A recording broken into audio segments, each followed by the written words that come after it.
पकड जरा.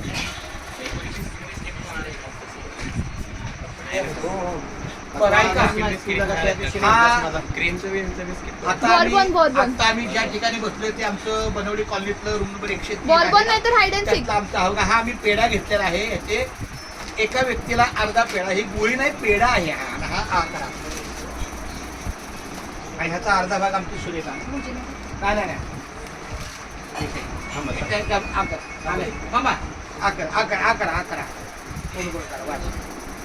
अशा प्रकारे एका पेढ्यामध्ये 3 भागले, म्हणजे प्रत्येकाला 35 पैशाचा पेढा मी चाललेला आहे. प्रत्येकाला 35 पैशाचा पेढा चालला, त्यामुळे 35 × 105 आणि पेढा संपलाय बघा. हा 75 रुपयाचा बॉक्स. मला तर काय ठेवते दादा नारळावर प्रत्येक देवळात ठेवून. आपण साधे का ते पेढा मग काय आहे पेढ्यासारखं वाटतं गोळी असं म्हणजे काय बोला मी कापूर की काय ते पण कसं वाटला? पेढाच आहे पण आकार वेगळा वाटतो. पेढाच हे आमचा पेढा होता तो. असं मग विचारत होतं ना काय ठेवतं पेढा. अच्छी ताई पेढा आहे हा. आम्ही खाल्ला.